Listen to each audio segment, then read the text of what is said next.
right, ladies and gentlemen, it's time finally to watch the Mandalorian trailer from me. You guys have probably all already seen this, and I have not. I've been, like last week, I was out with my family. Monday night tends to be our family night. We go out and do something with the family. Tonight we were going to get pumpkins for Halloween. So that trumped the Mandalorian trailer for a little bit, and so I'm scotch. I've not seen anything here. I'm going to react to it, and then we will roll it again and break down as much that stands out to me as possible. All right, so without any further ado, let's check it out. All right.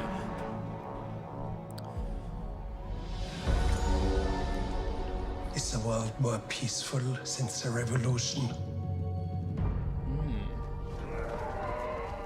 It is a shame that your people suffered.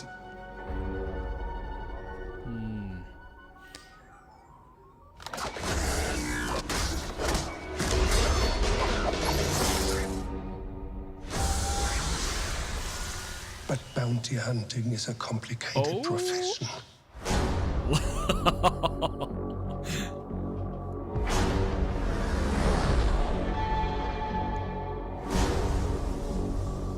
They said you were coming. They said you were the best in the parsec. Would you agree?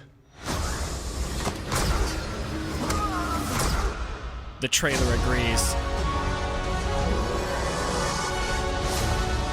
Oh! Was that a B2 droid? I'm gonna have to go back and watch it. I swear I just saw B2.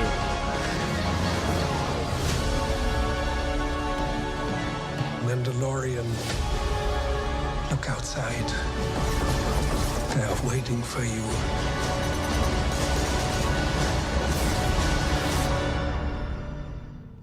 Yeah?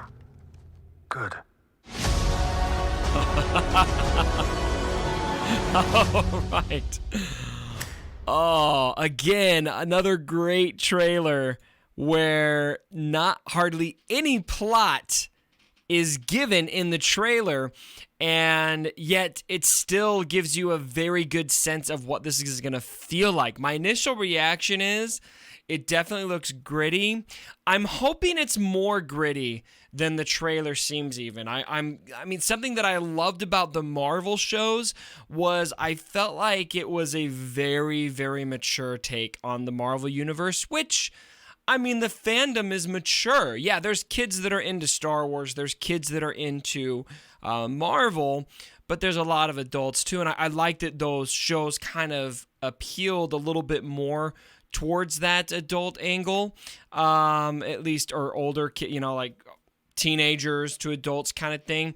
I'm hoping this ends up being more in that direction, and I'm not sure if it's quite getting there, but a little more gritty perhaps. I mean, we got stormtrooper helmets here in the dust at the beginning with blood on them, so that's hopefully a good start.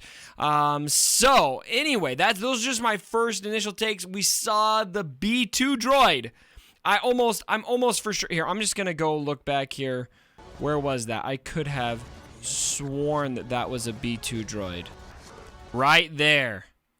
Oh, that is unmistakably a B2 super battle droid. And so is the Federation confirmed around? Do we still have the Separatists at play? Did they somehow survive the Clone Wars? All right, as Ian McDermott would say, roll it again. All right, round two. There is our bloody stormtrooper helmets, which gives me just the hope that it's gonna be gritty. And this line here is the world more peaceful since the revolution. It is a shame that your people suffered. It makes me wonder, how much are we going to dig into what happens on Mandalore, and how much more are we going to get of that? The Clone Wars gets into that so much. We got Trandoshans here. That's great. We love a boss cameo and carbonite freezing. Hunting is a complicated profession. And he's a bounty hunter. Does every Mandalorian have to be a bounty hunter? It makes me wonder if he's connected to the Fett somehow. We don't really know. We don't know much about Pedro Pascal's character. He's just called the Mandalorian. They said you were coming. Definitely not Slave One as his ship, so They said you were We'll the see. best in the parsec. maybe, I mean, Mandalorians are kind of crazy. Maybe bounty hunting just jives Would with you their agree? culture. He definitely fights hard. Love it. And the music is so good in here. There's the B-2 droids. The music is by Ludwig Göransson, I think is how you say it. That looks like Reek. He did the music of Black Panther, which won an Oscar, and he's doing this.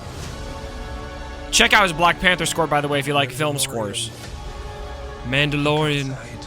I can't wait to see Gus from Breaking Bad's character. Forget the actor's name right now. And this, you can tell it's not a low budget. Good. Yes. Yes.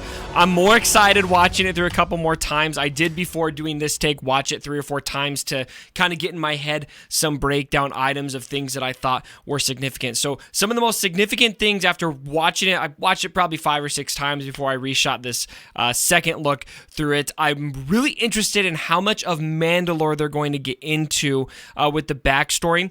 I'm dying to know if these B-2 droids are in the present or if it's a flashback, because that would actually be some pretty big info drops on us if there are separatists around after the Clone Wars. So it makes me think it's one of two. The two most likely options in my mind are going to be either it's a flashback or somebody has got their hands on some old Separatist equipment and has reanimated it and used it for whatever their purposes are. Visually, looks great, looks gritty. Again, I hope it's going to be super gritty. We'll see. The score, I'm not sure if that's part of Ludwig Göransson. Again, I'm not sure if I'm saying his name right. I'm not sure if that's part of his score or not. It sounded pretty put together, so I have a feeling it is.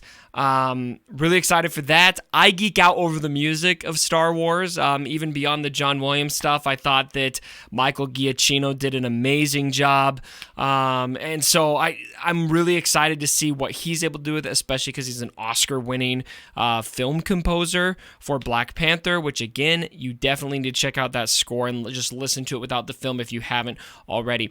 So lots to take in here. I'm trying to think of if there's anything else that I saw in there. I think that's pretty much it for now. November 12th is exciting, guys. This is coming up fast. It's only a couple weeks away, and I'm arguably more excited for this than I am for Rise of Skywalker. It's going to be a lot of content. It's going to be it's so open. Like, we kind of know what has to resolve in some way for Rise of Skywalker. There's a lot of questions, and there's a bazillion different ways they could take it, but it's kind of one of those, like, okay, the good guys are going to win in episode 3 kind of scenarios. Am I right? Maybe. I mean, maybe not. Maybe I could be wrong. Who knows? We'll see what they do. So surprise me. Surprise me, JJ. But this is so wide open. There's just so much that I just don't know where they're going to take it. I think the first episode should give us a good feel. Definitely going to be covering this a ton on the channel. Let me know what you guys think down in the comments below. And as always, my brothers, don't forget,